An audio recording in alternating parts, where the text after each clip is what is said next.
Salut à tous, j'espère que vous allez bien et bienvenue pour un nouveau débriefing pour la 4e journée de AXA Elite Première avec le match qui opposait les Lions du Stade Bordelais face à l'AC Bobigny 93. Et on va voir ensemble ce qu'on a pu retenir de cette 4e journée de championnat les amis. On est parti. Je fais donc mes petits lions. On va tout simplement revenir un petit peu sur ce qu'il fallait retenir de cette 4e journée de championnat. Donc avec les Lions du Stade Bordelais qui reprenaient du poil de la bête justement avec leur première victoire la journée précédente contre les Lilloises. Donc sur un score voilà, que vous voyez à l'écran. Et puis forcément il y avait cette envie de continuer sur cette dynamique. Hein.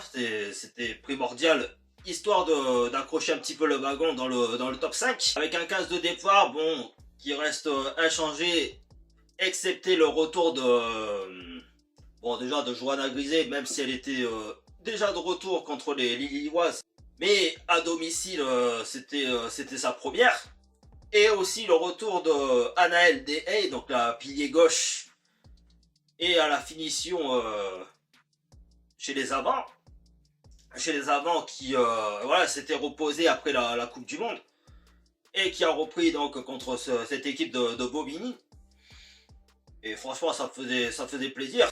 Et puis il a fallu attendre ne serait-ce que 1 ou 2 minutes de jeu en ce début de première période pour voir le premier essai du match de Johanna Grisé sur une belle action collective. Avec une Johanna Grisé qui avait vraiment une fin de lionne pour redynamiser un petit peu ses coéquipières. Après avoir perdu quand même 8 points sur les 2 premières journées de championnat, donc contre le Stade Toulousain et contre les Clermontoises.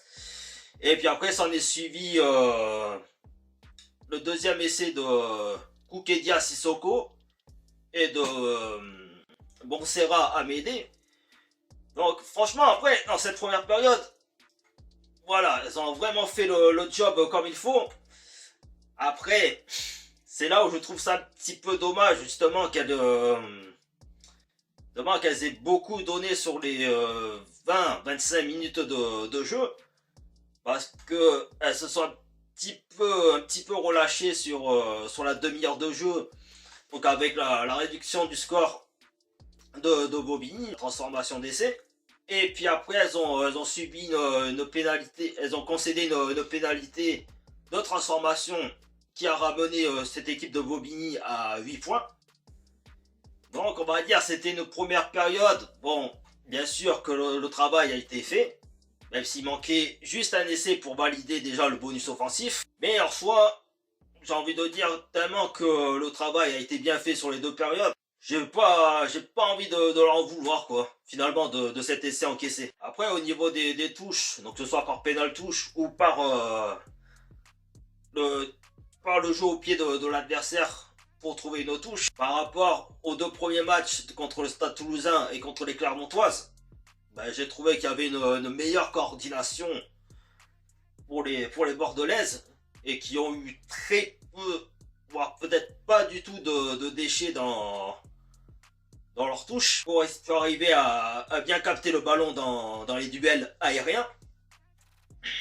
Après, dans les transitions, bon, ça a été assez correct, même s'il y a eu quelques petits déchets avec peut-être un petit peu de précipitation la plupart du temps, ou des fois des problèmes de communication. Et puis après, au niveau des transformations, Morgane Bourgeois, voilà, qui a été en grande forme sur tout le match, avec un 3 sur 3 en première période. Et puis après, la deuxième période, on a vu une grande équipe des Lions du Stade Bordelais passer à la vitesse supérieure pour marquer au total 7 essais, 6 ou 7 essais de tout le match, et qui a vraiment asphyxié cette équipe de Bobigny. Là, c'est que la 4e journée de championnat, parce qu'il y en a 18 au total dans ce championnat. Mais quand on voit le classement, on a du mal à se dire si c'est une grande équipe ou pas. Après, bien sûr, je leur souhaite bien sûr une bonne continuation dans ce championnat. Mais pour moi, j'ai pas vu une grande équipe de Bobigny quoi, en face. La victoire au bout des 80 minutes, elle était là, avec le bonus offensif totalement validé en deuxième période. Et une deuxième victoire et une première victoire à domicile, il faut quand même préciser les choses.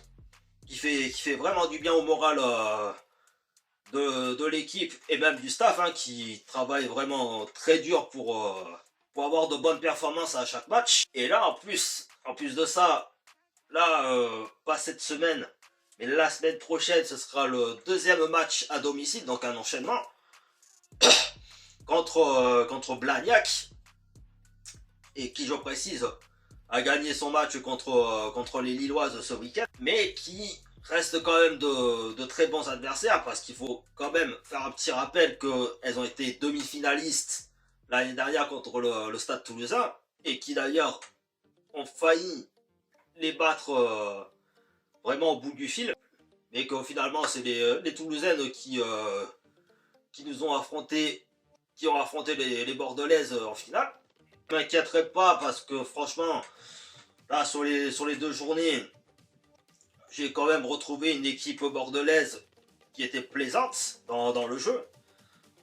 Mais avec cette équipe de Blagnac, je pense que ça va être du costaud, quoi. Je sais pas ce que vous en pensez dans l'espace commentaire, mais je m'attends à un match assez disputé, quoi. Voilà, la vidéo touche à sa fin. J'espère que ça vous aura plu. Si c'est le cas, n'hésitez pas à vous abonner à ma chaîne de YouTube, de la chaîne Gros Pouce Bleu, de me suivre sur ma page Facebook, Instagram et TikTok qui sont dans la description, et ainsi qu'activer la petite cloche pour être au courant de mes prochaines vidéos. Donc là, je vais sortir jeudi après-midi de vidéos réaction justement à une petite compile sur le rugby féminin de la chaîne YouTube de Die Hard Rugby. D'ailleurs, puis c'est tout. Après dimanche, ce sera la suite du championnat pour les espoirs. Donc ils affronteront les Grenobloises, comptant pour la 5e journée